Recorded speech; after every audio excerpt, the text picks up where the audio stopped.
16 December 1971 मसीहार कथा पाकिस्तान प्राय 90,000 soldier Bharat में आत्मसमर्पण करती।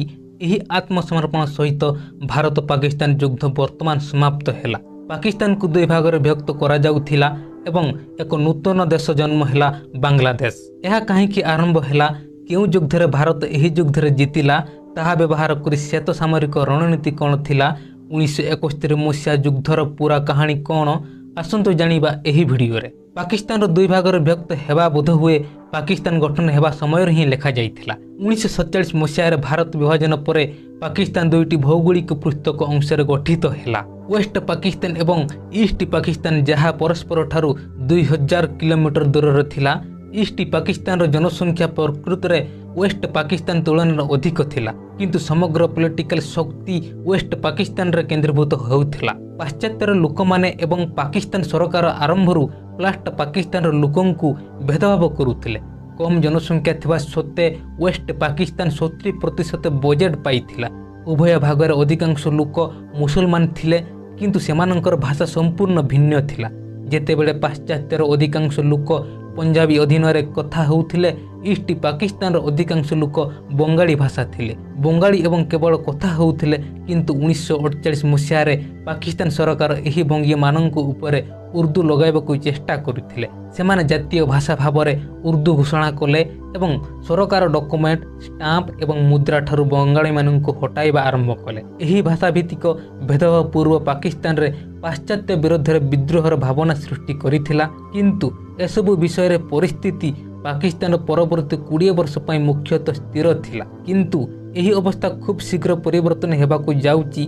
1969 पर्यंत कोटा जाइथिला।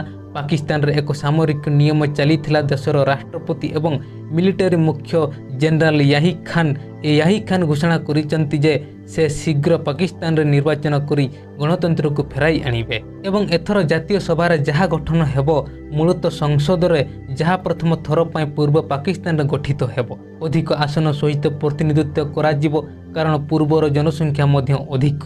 डिसेम्बर 1970 रे एही निर्वाचन अनुष्ठित होइथिला एवं फलाफल आसिबा पर समग्र पाकिस्तान चकित हो जाइथिला। ईस्ट पाकिस्तान एक पॉलिटिकल दल आवामी लीग ईस्ट पाकिस्तान 160-90 सीट मध्यरु 160-70 सीट जीतिथिला। सेमाने 313 सीट जातीय सभा रे संख्या गरिष्ठता अतिक्रम करिथिले एवं आवामी लीग नेता शेख मुजिबुर रहमान प्रधानमंत्री निकट को जाउथिले। अर्थात समग्र पाकिस्तान को शासन करुवा प्रधानमंत्री वर्तमान से ईस्ट पाकिस्तान रु आसिबाकू जाउचंती। स्वाभाविक भाव में शेष पाश्चात्यर बसिथिबा राजनेता एवं सामरिक नेता माने यहाकू आद्य पसंद करती नहीं। पाश्चात्यर वर्तमान पॉलिटिकल दल पाकिस्तानी जनता दलर नेता थिबा जुल्फिकर अली भुट्टो अन्य दल सहित एही निर्वाचन फलाफल ग्रहण करने को मना कर देइथिले। फलस्वरूप जातीय सभा डका जाई नथिला एवं आवामी लीग सरकार गठन करि पारला नाही। यही पूरा घटना पूर्व पाकिस्तान मानक ऊपर एक बड़ परिहास थिला। समस्ते विश्वासघातकता अनुभव करुथिले, जोंथिपाई शेख मुजिबुर रहमान पूर्व में असहयोग आंदोलन आरंभ करिथिले।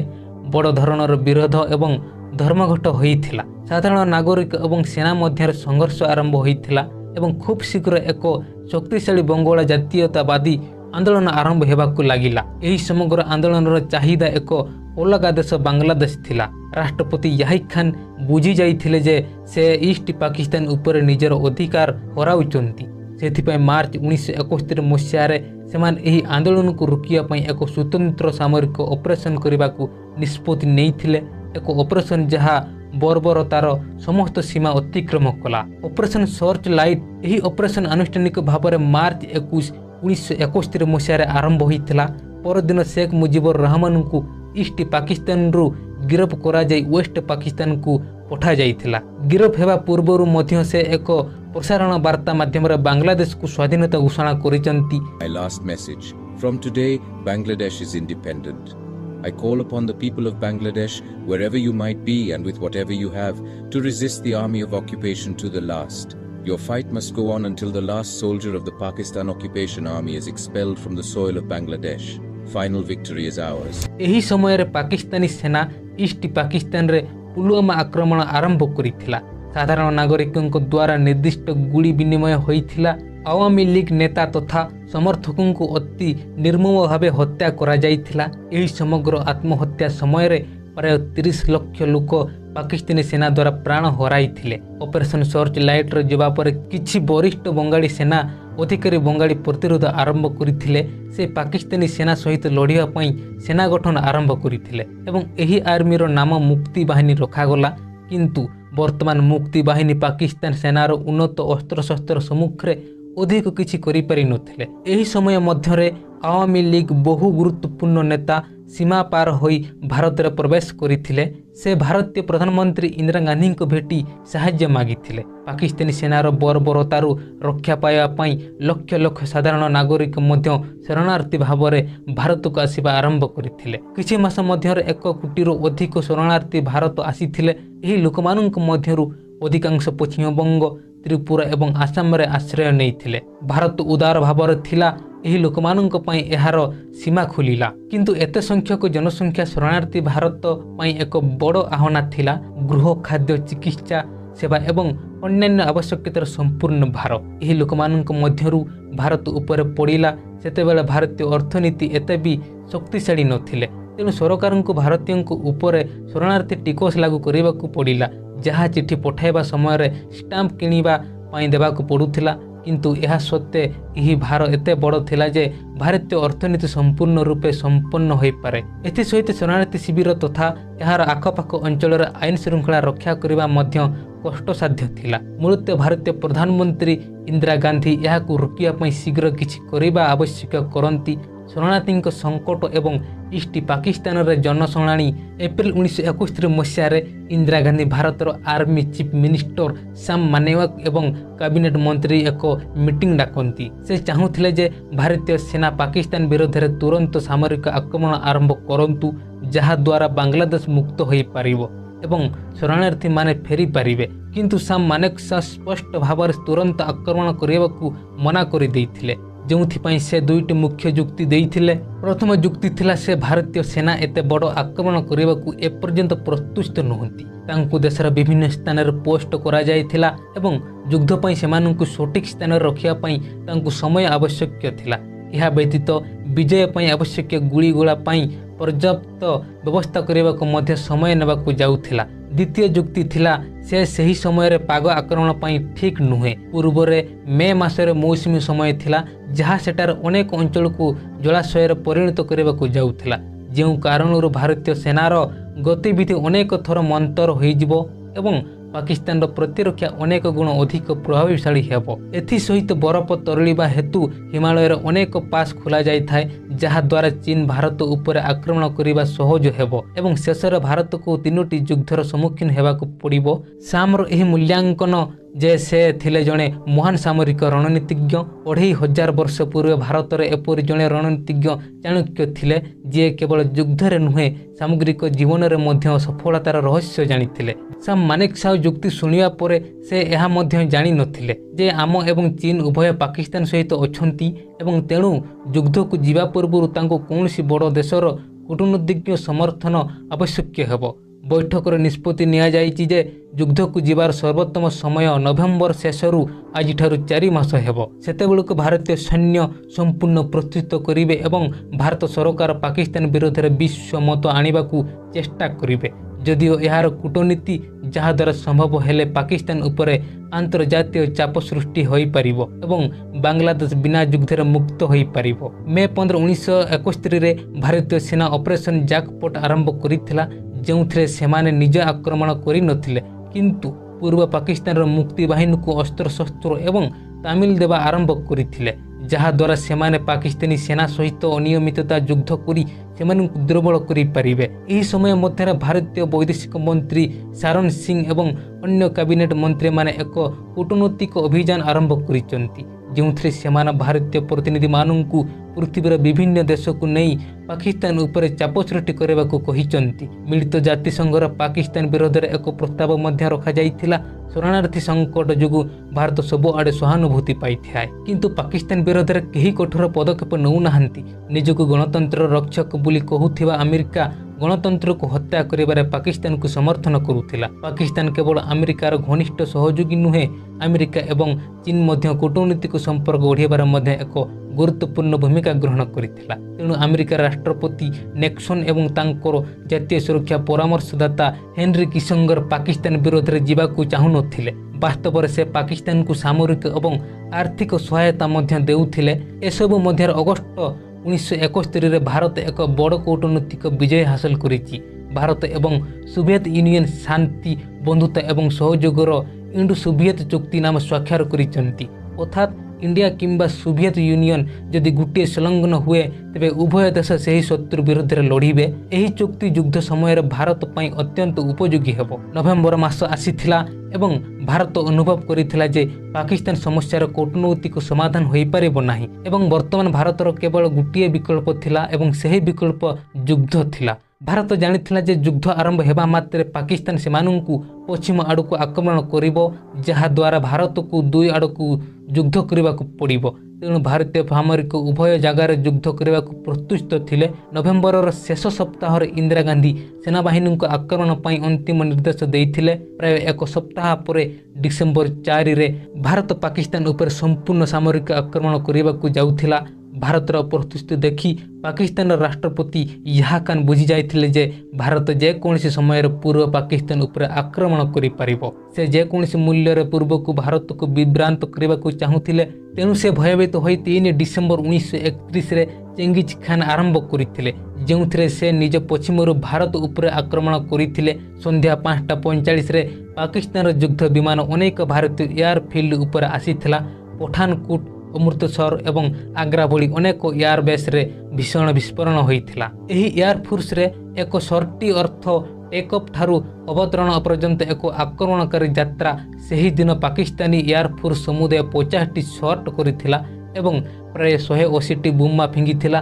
किंतु एही समग्र आक्रमण रे केवल भारतर रनवे क्षतिग्रस्त होइथिला, जहा कि किछि घंटा मध्यरे भारतीय माने मरामती करिथिले। जेतेबेले इंदिरा गांधी एवं अन्य कर्तृपक्ष एही आक्रमण विषय रे जानिले, सेमाने दीर्घ निश्वास त्याग कले। प्रथमे आक्रमण करी पाकिस्तान युद्धर संपूर्ण दोष निजे नेइथिला एवं वर्तमान यार जवाब देवा भारतर पर्याय। राति 10:45 रे साम मानेकशा इंदिरा गांधी को सूचना दे आक्रमण आरंभ करने आनुष्ठानिक अनुमति मागिथिले। किछि समय पर इंदिरा गांधी आक्रमण आरंभ करने अंतिम निष्पत्ति नैचंती एवं यहा पर से समग्र भारत रेडियो माध्यम रे देश को संबोधित करिसंती। Some hours ago, soon after 5:30 p.m. on the 3rd of December, Pakistan launched a full-scale war against us. Today, the war in Bangladesh has become a war on India. सहित भारतर आनुष्ठानिक भाव में बांग्लादेश मुक्ति युद्धर एक अंश हो जाए। परदिन अर्थात 4 डिसेम्बर सकाळे भारतीय एयरफोर्स पाकिस्तान उपर 2 थर आक्रमणात्मक आक्रमण करिथिला। एही आक्रमणर समुदाय 120टी शॉटटी संपूर्ण होइथिला, जो पाकिस्तान एयरबेस एवं यार विमानर व्यापक क्षयक्षति होइथिला। अन्य पक्षर भारतीय नाभीर पूर्व जहाज ईस्ट पाकिस्तान चित्रकुंडा एवं कक्स बजार 2टी बंदर उपर आक्रमण करिथिला। 12टी एयरक्राफ्ट भारतर एयरक्राफ्ट परिवहनकारी INS विक्रांत उड़ीगला। उभय बंदर रे ग्राउंड रॉकेट को वायु व्यवहार करी स्ट्राइक करा जाइथिला एवं सेगुड़िक खराब हो जाइथिला। सेही दिन राति रे भारतीय नाभी वेस्ट दिगरे ऑपरेशन ट्राइडेंट लॉन्च करिथिला, जार उद्देश्य थिला कराची बंदर उपर आक्रमण करबा। सेही समय रे भारत रे गुटे युद्ध जहाज नथिला जहा राति रे क्षेपणास्त्र सहित आक्रमण करि पारे, किंतु निकट रे सोवियत यूनियन ठारू भारत USS श्रेणी क्षेपणास्त्र डंगा किणीथिला, जार आकार बहुत छोट थिला, किंतु P-15 परी विपदपूर्ण क्षेपणास्त्र सहित आक्रमण करि पारे। किंतु सेठार एक समस्या थिला, एही क्षेपणास्त्र डंगा गुड़िक केवल अल्प दूरता यात्रा करि पारंती, अर्थात यहा निजे कराची बंदर रे पहुंची पारला नाही। सेमाने एही क्षेपणास्त्र डंगा गुड़िक सेमानंकर बड़ युद्ध जहाज INS किल्टान रे बांधी कराची बंदर निकट रे पहुंचीबा पर्यंत सेमानंकु टाणी नेइथिले। क्षेपणास्त्र डंगा गुड़िक कराची बंदर रे अति निकट रे पहुंचिया परे आरंभ होइथिला। राति प्राय 10:30 PM रे एही मिसाइल डंगा गुड़िक उभयंकर आक्रमण आरंभ करि दैथिले। बंदर रे डक होइथिबा पाकिस्तान रो युद्ध जहाज PNS खाइबर एवं PNS मुहाफिज संपूर्ण नष्ट हो जाइथिला एवं बुड़ी जाइथिला एवं सेमानंकर शुक्र चैलेंजर मध्य गुरुतर भाव में क्षतिग्रस्त होइथिला। यह सहित ଭାରତୀୟ ନାଭି ମଧ୍ୟ ସେଠାରେ ରଖାଯାଇଥିବା ଅଏଲ ଟ୍ୟାଙ୍କରୁ ସଫଳତାର ସହ ଧକ୍କା ଦେଇଥିଲା, ଯେଉଁ କାରଣରୁ ସମଗ୍ର କରାଚି ବନ୍ଦରରେ ଭୟଙ୍କର ଅଗ୍ନିକାଣ୍ଡ ଘଟିଥିଲା, ଯାହା ଅନେକ ଦିନ ଧରି ଜଳୁଥିଲା। ଭାରତର ଏହି ସମଗ୍ର ପ୍ରତିପକ୍ଷ ଆକ୍ରମଣ ଦେଖି ପାକିସ୍ତାନ ଅତ୍ୟନ୍ତ ଚକିତ ହୋଇଯାଇଥିଲା, କିନ୍ତୁ ଏହା କେବଳ ଆରମ୍ଭ ଥିଲା। ଲଙ୍ଗେୱାଲା ରାଜସ୍ଥାନର ମରୁଭୂମି ଅଞ୍ଚଳର ଏକ ସହର। ଯୁଦ୍ଧ ସମୟରେ ଭାରତୀୟ ସେନାର ପଞ୍ଜାବ ରେଜିମେଣ୍ଟର କେବଳ ଗୋଟିଏ କମ୍ପାନୀ ଲଙ୍ଗେୱାଲା ପୋଷ୍ଟରେ ରହିଥିଲେ, ଯେଉଁଥିରେ ମାତ୍ର 120 ଜଣ ସୋଲଜର ରହିଥିଲେ। ସେମାନଙ୍କର କମାଣ୍ଡର ପ୍ରମୁଖ KS ଚନ୍ଦ୍ରପୁରୀ ଥିଲେ। ରାତିରେ ସୁଯୋଗ ଦେଖି ପାକିସ୍ତାନୀ ସେନା 2000ରୁ 3000 ସୋଲଜର ସହିତ ଏଠାରେ ଆକ୍ରମଣ କରିଥିଲା। 20 ଗୁଣ ଅଧିକ ସୋଲଜରଙ୍କ ସହିତ ସେମାନଙ୍କ ପାଖରେ ହେଭି ଆର୍ଟିଲେରୀ ବନ୍ଧୁକ ଏବଂ ପ୍ରାୟ 45 ଟ୍ୟାଙ୍କ ମଧ୍ୟ ଥିଲା। ଏହି ଆକ୍ରମଣର ମୁକାବିଲା ପାଇଁ ଭାରତୀୟ ସେନା ଭାରତୀୟ ଏୟାରଫୋର୍ସର ସାହାଯ୍ୟ ଆବଶ୍ୟକ କରୁଥିଲା। 4 ଜଣ ଶିକାରୀ ବିମାନ ଜୟସଲମର ଏୟାରବେସ୍ରେ ଉପସ୍ଥିତ ଥିଲେ, କିନ୍ତୁ ସେମାନେ ରାତିରେ କାର୍ଯ୍ୟ କରିବାକୁ ସକ୍ଷମ ନଥିଲେ। ପାକିସ୍ତାନୀ ସେନା ଟାଙ୍କିଗୁଡ଼ିକ ମାତ୍ର 300 ମିଟର ଦୂରରେ ଥିଲା ଏବଂ ପ୍ରମୁଖ ଚାନ୍ଦପୁର ସେମାନଙ୍କୁ ଯେକୌଣସି ମୂଲ୍ୟରେ ରାତିସାରା ଅଗ୍ରଗତିରୁ ନିବୃତ୍ତ କରିବାକୁ ପଡ଼ିଲା। ସେ ନିଜ ମେସିନ ବନ୍ଧୁକଧାରୀଙ୍କୁ କ୍ରମାଗତ ଭାବରେ ଉଚ୍ଚ ପରିମାଣରେ ନିଆଁ ଲଗାଇବାକୁ ନିର୍ଦ୍ଦେଶ ଦେଲେ। ଏହି ଗୁଳି ବିନିମୟ ଅତ୍ୟନ୍ତ କମ୍ କ୍ୟାଲିବର ଥିଲା, ତେଣୁ ଟ୍ୟାଙ୍କରେ କୌଣସି କ୍ଷୟକ୍ଷତି ହୋଇନଥିଲା। କିନ୍ତୁ ଏପରି ପ୍ରବଳ ଗୁଳି ବିନିମୟ ଦେଖି ପାକିସ୍ତାନୀମାନେ ଭାବିଥିଲେ ଯେ ଲଙ୍ଗେୱାଲା ପୋଷ୍ଟକୁ ହଜାର ହଜାର ଭାରତୀୟ ସୋଲଜର ଜଗି ରହିଛନ୍ତି। ଏହା ବ୍ୟତୀତ ପାକିସ୍ତାନୀମାନେ ସେଠାରେ ଥିବା ତାରକୁ କଣ୍ଟା କରିଥିଲେ, ଯେହେତୁ ଏହି ପୋଷ୍ଟଗୁଡ଼ିକ ଚିହ୍ନିତ କରିବା ପାଇଁ ଭାରତୀୟମାନେ ସେମାନଙ୍କ ପୋଷ୍ଟ ଚାରିପାଖରେ ରଖିଥିଲେ। କିନ୍ତୁ ପାକିସ୍ତାନୀମାନେ ଅନୁଭବ କଲେ ଯେ ଖଣି କ୍ଷେତ୍ରକୁ ଚିହ୍ନିବା ପାଇଁ ଭାରତୀୟମାନେ ତାର ଲଗାଇ ଦେଇଛନ୍ତି। ମୂଳତଃ ସେମାନେ ଭାବିଥିଲେ ଆଗରେ ଖଣି ଅଛି, ଯାହା ସେମାନଙ୍କ ଟ୍ୟାଙ୍କକୁ ନଷ୍ଟ କରିଦେବ। ପାକିସ୍ତାନୀମାନେ ନିଷ୍ପତ୍ତି ନେଇଥିଲେ ଯେ ଏତେ ସଂଖ୍ୟକ ଭାରତୀୟ ସୈନିକଙ୍କ ସହ ମୁହାଁମୁହିଁ ହେବା ଏବଂ ରାତିରେ ଖଣି ସଫା କରିବା ଠିକ୍ ହେବ ନାହିଁ। ତେଣୁ ସେମାନେ ଆକ୍ରମଣକୁ ସକାଳ ପର୍ଯ୍ୟନ୍ତ ସ୍ଥଗିତ ରଖିଥିଲେ। ସକାଳ ଆସିବା ମାତ୍ରେ ବାୟୁସେନା ଜୟସାଲମେରରୁ ଶିକାରୀ ବିମାନର ଏୟାର ସପୋର୍ଟ ପଠାଇଥିଲା। ଏହି ବିମାନଟି ବିଭିନ୍ନ ପ୍ରକାର ଗୁଳି ଚଳାଇଥିଲା ଏବଂ ପାକିସ୍ତାନୀ ଟ୍ୟାଙ୍କ ଉପରେ ଭୀଷଣ ବିସ୍ଫୋରଣ କରି 10,000 ପାକିସ୍ତାନୀ ଟ୍ୟାଙ୍କ ସମ୍ପୂର୍ଣ୍ଣ ନଷ୍ଟ ହୋଇଯାଇଥିଲା। ଡିସେମ୍ବର 6 ତାରିଖ ରାତି ସୁଦ୍ଧା ପାକିସ୍ତାନୀ ସୈନ୍ୟମାନେ ବହୁ କ୍ଷତି ସହିଥିଲେ ଏବଂ ପାକିସ୍ତାନୀ ବାୟୁସେନାର କେହି ସେମାନଙ୍କୁ ସାହାଯ୍ୟ କରିବାକୁ ଆସିନଥିଲେ। ପରିଶେଷରେ ସେମାନଙ୍କୁ ଏକ ପରାଜୟ ପରେ ପଛକୁ ଫେରିବାକୁ ପଡ଼ିଲା। ଡିସେମ୍ବର 7 ସୁଦ୍ଧା ଭାରତୀୟ ସେନା ମଧ୍ୟ ପୂର୍ବରେ ପ୍ରମୁଖ ଅଗ୍ରଗତି ହାସଲ କରିଛି। ଇଷ୍ଟ ପାକିସ୍ତାନର ପ୍ରଥମ ପ୍ରମୁଖ ସହର ଜେସୋର ମୁକ୍ତ କରାଯାଇଥିଲା। ଏହା ଏକ ବଡ଼ ବିଜୟ, କାରଣ ଏଠାରେ ଏକ ପାକିସ୍ତାନୀ ଏୟାରବେସ୍ ଥିଲା, ଯାହା ପରବର୍ତ୍ତୀ ଆକ୍ରମଣ ପାଇଁ ଭାରତୀୟ ଏୟାରଫୋର୍ସ ଦ୍ୱାରା ବ୍ୟବହାର ହେବାକୁ ଯାଉଛି। ବାଂଲାଦେଶକୁ ସମ୍ପୂର୍ଣ୍ଣ ମୁକ୍ତ କରିବା ପାଇଁ ଭାରତୀୟ ସେନା ପାଇଁ ଢାକା କାବୁ କରିବା ଆବଶ୍ୟକ ଥିଲା, କାରଣ ଢାକା ଇଷ୍ଟ ପାକିସ୍ତାନର ରାଜଧାନୀ ଥିଲା, କିନ୍ତୁ ସେଠାରେ ପହଞ୍ଚିବା ସହଜ ହେବ ନାହିଁ। ନର୍ଥ ଇଷ୍ଟ କ୍ଷେତ୍ରରୁ ଅଗ୍ରଗତି କରିଥିବା ଭାରତୀୟ ସେନା ସୈନ୍ୟମାନେ ଡିସେମ୍ବର 10 ତାରିଖ ସୁଦ୍ଧା ସିଲହଟ ଟାଉନ ଅଞ୍ଚଳକୁ କବଜା କରିଥିଲେ ଏବଂ ବର୍ତ୍ତମାନ ସେମାନଙ୍କୁ ମେଘନା ନଦୀ ପାର ହୋଇ ଢାକା ଆଡ଼କୁ ଯିବାକୁ ପଡ଼ିବ। କିନ୍ତୁ ସେମାନଙ୍କ ମଧ୍ୟରେ ଏକ ବିରାଟ ରାସ୍ତାର ଅବରୋଧ ଥିଲା, ଅଶ୍ୱଗୁଞ୍ଜ। ଭାରତ ମେଘନା ପାର ହୋଇପାରିବ ନାହିଁ ବୋଲି ପାକିସ୍ତାନ ଅଶ୍ୱଗୁଞ୍ଜରେ ଏକ ବିରାଟ ସୈନ୍ୟ ମୁତୟନ କରିଥିଲା। ଭାରତ ସେମାନଙ୍କୁ ପରାସ୍ତ କରିବାକୁ ଅନେକ ଦିନ ଲାଗିବ ଏବଂ ଏହା ସହିତ ପ୍ରାଣ ହରାଇବ। ତେଣୁ ସେଠାରେ ଉପସ୍ଥିତ ଥିବା ଲେଫ୍ଟନାଣ୍ଟ ଜେନେରାଲ ଶଗତ ସିଂ ଏକ ନିଷ୍ପତ୍ତି ନେଇଥିଲେ, ଯେଉଁଥିପାଇଁ ଭାରତ ବିନା ଯୁଦ୍ଧରେ ଅଶ୍ୱଗୁଞ୍ଜ ଜିତିଥିଲା। ଭାରତୀୟ ସେନା ଏହାର MI ହେଲିକପ୍ଟର ବ୍ୟବହାର କରି 4000 ଭାରତୀୟ ସୋଲଜରଙ୍କୁ ସିଧାସଳଖ ମେଘନା ଦେଇ ବିମାନ ଚଳାଚଳ କରିଥିଲା। ଅଶ୍ୱଗୁଞ୍ଜକୁ ବାଇପାସ୍ କରାଯାଇଥିଲା। ସେଠାରେ ଅବସ୍ଥାପିତ ପାକିସ୍ତାନୀ ସେନା କେବଳ ନଜର ରଖିଥିଲେ ଏବଂ କୌଣସି ପଦକ୍ଷେପ ନେଇପାରିନଥିଲେ। ଭାରତୀୟ ସେନା ସବୁ ଦିଗରୁ ଅଗ୍ରଗତି କରୁଥିଲା ଏବଂ ବର୍ତ୍ତମାନ ଢାକା ଭାରତ ପାଇଁ କିଛି ଦୂରରେ ନଥିଲା। କିନ୍ତୁ ତାପରେ ବିଶ୍ୱର ସବୁଠାରୁ ଶକ୍ତିଶାଳୀ ଦେଶ ପାକିସ୍ତାନକୁ ସମର୍ଥନ କରି ଯୁଦ୍ଧରେ ପ୍ରବେଶ କଲା ଏବଂ ସେହି ଦେଶ ଥିଲା ଆମେରିକା। ପାକିସ୍ତାନକୁ ସମର୍ଥନ କରି ଆମେରିକା ଏହାର ନାଭି ଟାସ୍କ ଫୋର୍ସ 74କୁ ବଙ୍ଗୋପସାଗରକୁ ପଠାଇଲା। ଏହି ଜାହାଜରେ ବିଶ୍ୱର ବୃହତ୍ତମ ବିମାନ ପରିବହନକାରୀ ଅନ୍ତର୍ଭୁକ୍ତ ଥିଲା। 8ଟି ନାଭି ଫୋର୍ସ ଜାହାଜ ଏବଂ ଗୋଟିଏ ପରମାଣୁ ଆକ୍ରମଣ ବୁଡ଼ା ଜାହାଜ, ଏହା ସହିତ ୟୁନାଇଟେଡ୍ କିଙ୍ଗଡମ୍ ମଧ୍ୟ ଇଗଲ ଏୟାରକ୍ରାଫ୍ଟ ପରିବହନକାରୀ ଏବଂ କିଛି ନାଭି ସେନା ଜାହାଜକୁ ଭାରତ ବିରୋଧରେ ଆରବିଆନ୍ ସମୁଦ୍ର ଆଡ଼କୁ ପଠାଇଥିଲା। ପାକିସ୍ତାନ, ଆମେରିକା ଏବଂ UK ଏକା ସାଙ୍ଗରେ ଏହି 3ଟି କାରବାର କରିବା ଅସମ୍ଭବ ଥିଲା। କିନ୍ତୁ ପାକିସ୍ତାନ ଏବଂ ଆମେରିକା ବୋଧହୁଏ ଭୁଲି ଯାଇଛନ୍ତି ଯେ ଭାରତର ମଧ୍ୟ ଜଣେ ବନ୍ଧୁ ଅଛନ୍ତି। ସୋଭିଏତ ୟୁନିୟନ ସହିତ ଭାରତ ସ୍ୱାକ୍ଷର କରିଥିବା ବନ୍ଧୁତ୍ୱ ଚୁକ୍ତି ବ୍ୟବହାର କରି ଭାରତ ସେମାନଙ୍କ ସାହାଯ୍ୟ ମାଗିଥିଲା। सोवियत यूनियन कौन विलंब नक यार प्रशांत जहाज को भारत समर्थन में पठाइला। यही जहाज 5 और 6टी न्यूक्लियर सक्षम बुड़ा जहाज थिला। सोवियत जहाज अमेरिकार जहाज को घेरी रही एवं यूके जहाज रास्ता अवरोध करिथिला। न्यूक्लियर युद्धर भय जोगु अमेरिका एवं यूके आगु बढ़ा को साहस कले नाही एवं भारत पई एक बड़ धमक दूर करा जाइथिला। 11 डिसेम्बर सुधा भारत सेना द्रुत गति अग्रगति करी सबु दिगरु विजय हासिल करिथिले। यह देखि पाकिस्तान विशाल सैन्य बाहिनी उत्तरु ढाका आड़कू मुहाइबाकू लागिले। जदि एही समस्त पाकिस्तानी ढाकार पहुंची सेठार उपस्थित सेनारे जोग देई थान्ते तेबे ढाका को मुक्त करिबा भारत पई बहुत चैलेंज होई थान्ता। तेणु भारतीय एयरफोर्स एवं भारतीय आर्मी एक जबरदस्त मिलित ऑपरेशन करिथिले। यार रे प्राय 50 परिवहन विमान टांकेल अंचल रे प्राय 800 भारतीय आकाश छता द्वारा छाड़ी पाकिस्तानी सेना एवं ढाका मध्य टांगेल अंचल रे प्रभाव पड़िथिला। एही ड्रप पर प्रभावशाली भारतर ढाका अभिमुखे पाकिस्तानी मार्ग बंद हो जाइथिला। 800 आकाश छता व्यतीत भारत मध्य आखपाख अंचल रे जटर तैयार डमी पकाइला। एही डमी गुड़िक दूरରୁ भारतीय सैन्यर परी देखा जाउथिले। यह एपरि करा जाइथिला जे पाकिस्तानी माने अनुभव कले जे भारतीय पैराट्रपर संख्या बहुत अधिक एवं सेमानंकु आक्रमण करने साहस कले नाही एवं समान घटना घटिला। एही मिशन बहुत सफल होइथिला एवं भारत को विजयर निकटतर करिथिला। डिसेम्बर 14 सुधा ढाका संपूर्ण घेरी रहिथिला एवं भारत पाकिस्तान रे आत्मसमर्पण करने को दाबी करिथिला। किंतु पाकिस्तान एपर्यंत आत्मसमर्पण करी नाही। एभली परिस्थिति रे भारतीय वायुसेना एक बुद्धिजीवी पाइला जहाँ अनुଯାयी पूर्व पाकिस्तान राज्यपाल ढाका स्थित सरकारी घरे एक उच्च स्तरीय मीटिंग करने को जाउचंती। केउंतरे से युद्ध जारी रखिबा को निष्पत्ति नेबा को जाउथिले किंतु योजना अनुଯାयी एही मीटिंग जीव नाही। एही बैठक रे भारतीय एयरफोर्स एपरि किछि करिछि जहाँ पाकिस्तान को शॉक करिछि। विंग कमांडर विष्णु एवं आउ 3 पायलट सेमानंकर MiG-21 रे उड़ीथिले एवं चलप्रचल बैठक रे एक जोरदार एयर स्ट्राइक करिथिले। समग्र सरकारी घर धुआं रे परिणत होइथिला।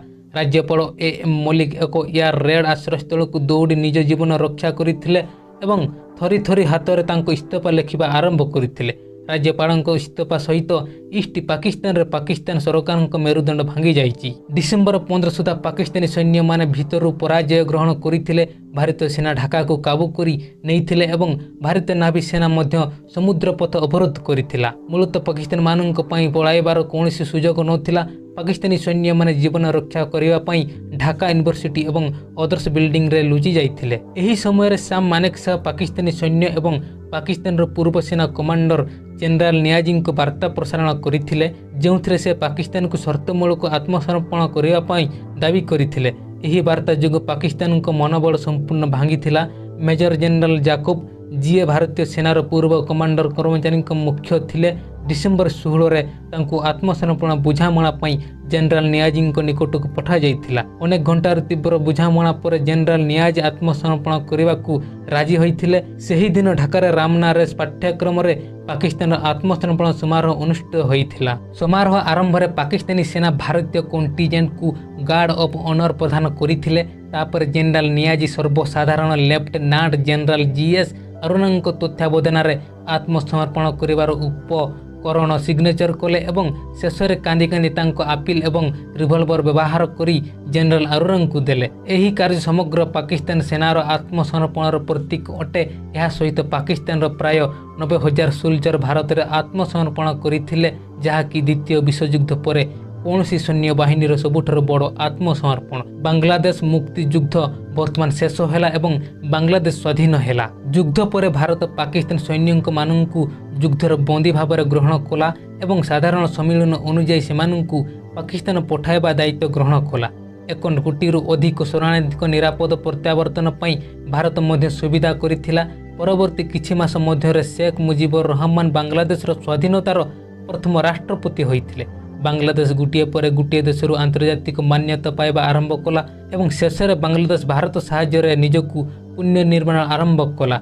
यह वीडियो 3000 रु अधिक भारतीय सोल्जरों श्रद्धांजलि जो माने यह युद्ध में निज जीवन को उत्सर्ग करती एवं यह आम देश भारत पर एक श्रद्धांजलि जहाँ समस्त विरोधी शर्त सत न्याय को समर्थन करथिला।